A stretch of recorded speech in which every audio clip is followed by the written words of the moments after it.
ഇപ്പോൾ ബഹുമാനപ്പെട്ട ഹൈക്കോടതിയുടെ വിധി പൂർണ്ണമായി ഞാൻ വായിച്ചു കഴിഞ്ഞിട്ടില്ല. അതിൻ്റെ കാര്യങ്ങൾ ഇനിയും മനസ്സിലാക്കാനിരിക്കുന്നതേ ഉള്ളൂ. മനസ്സിലാക്കിയിടത്തോളമുള്ള വിവരങ്ങൾ വെച്ചുകൊണ്ട് പരിശോധിച്ചപ്പോൾ എൻ്റെ ഭാഗം കോടതിയെ ബോധ്യപ്പെടുത്താൻ, തെളിവുകൾ ബോധ്യപ്പെടുത്താൻ ഞങ്ങളുടെ പ്രോസിക്യൂഷനും അതുപോലെ തന്നെ എനിക്ക് വേണ്ടി ഹാജരായിട്ടുള്ള വക്കീലിന് സാധിച്ചോ എന്നുള്ളത് പരിശോധിക്കേണ്ട ഒരു കാര്യമാണ്. തീർച്ചയായും ഈ കേസ് കുറ്റവാളികൾ ശിക്ഷിക്കപ്പെടണം. എത്ര വർഷം കഴിഞ്ഞാലും കുറ്റവാളികൾ ശിക്ഷിക്കപ്പെടണം. ആ ശിക്ഷ കുറ്റവാളികൾക്ക് നൽകാൻ കഴിയത്തക്ക നിലയിൽ ഹൈക്കോടതി അവസാനത്തെ കോടതിയല്ല. സെഷൻസ് കോടതിയുടെ വിധിക്കെതിരായിട്ടാണ് സുധാകരൻ ഹൈക്കോടതിയെ സമീപിച്ചത്. ഇനി സുപ്രീം കോടതിയുണ്ട്.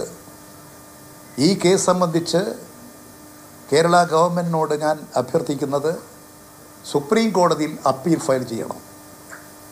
ഇത് സുപ്രീം കോടതിയിൽ അപ്പീൽ ഫയൽ ചെയ്യുന്നതിന് വേണ്ടിയിട്ടുള്ള നിയമപരമായ നടപടികൾ ഞാനും സ്വീകരിക്കാൻ ഉദ്ദേശിക്കുകയാണ്. കാരണം സുധാകരൻ പലപ്പോഴും രക്ഷപ്പെട്ടിട്ടുള്ള ആളാണ്. നാൽപ്പാടി വാസുവിനെ വെടിവെച്ച് കൊന്നു. നമ്മുടെ മട്ടന്നൂർ പോലീസ് സ്റ്റേഷനിലെ FIRൽ അന്ന് കരുണാകരൻ കേരളത്തിൻ്റെ ആഭ്യന്തരമന്ത്രിയാണ്. ആ FIRൽ സുധാകരൻ വെക്കടാ വെടി എന്ന് പറഞ്ഞുകൊണ്ട് വെടിവെച്ച് കൊന്നു എന്ന് ഫസ്റ്റ് FIR ഇട്ടതാണ്. കരുണാകരൻ ആഭ്യന്തരമന്ത്രിയായി ആ FIR മാറ്റി സുധാകരനെ ഒഴിവാക്കി മറ്റൊരു FIR ഇട്ട് സുധാകരനെ രക്ഷിച്ച ചരിത്രം ഇവിടെയുണ്ട്. ഇവിടെ ഇത്തരത്തിലുള്ള അക്രമങ്ങൾ സംഘടിപ്പിക്കുക, പല വഴികളും ഉപയോഗിച്ചുകൊണ്ട് രക്ഷപ്പെടുക എന്നുള്ളത് സുധാകരൻ്റെ ചരിത്രത്തിലുള്ളതാണ്. അതുകൊണ്ട് ഞാൻ ഈ കേസ് സുപ്രീം കോടതിയിൽ അപ്പീൽ കൊടുക്കാൻ ഗവൺമെൻറ്റിനോട് ആവശ്യപ്പെടും. അതുപോലെ തന്നെ ഞാനും ഇത് സംബന്ധിച്ചുള്ള നിയമ നടപടികൾ സ്വീകരിക്കും.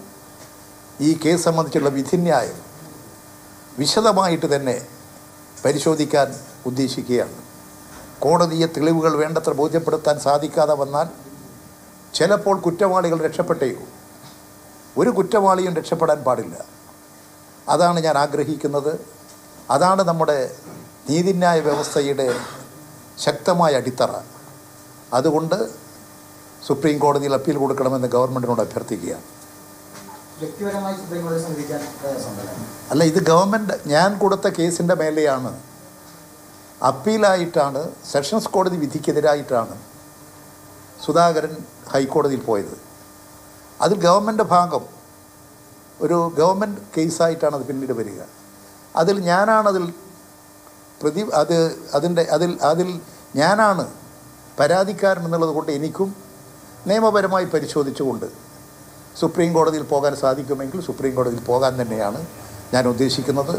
അതിൻ്റെ നിയമവശങ്ങളെല്ലാം വിശദമായി ഇനിയുള്ള ദിവസങ്ങളിൽ ഗൂഢാലോചനയ്ക്ക് പിന്നിൽ സുധാകരൻ എന്നാണ് പിടിയിലായവരുടെ മൊഴി. സർക്കാർ സുപ്രീം കോടതിയിൽ അപ്പീൽ ഫയൽ ചെയ്യണമെന്നുള്ളതാണ് EP ജയരാജന്റെ ആവശ്യം.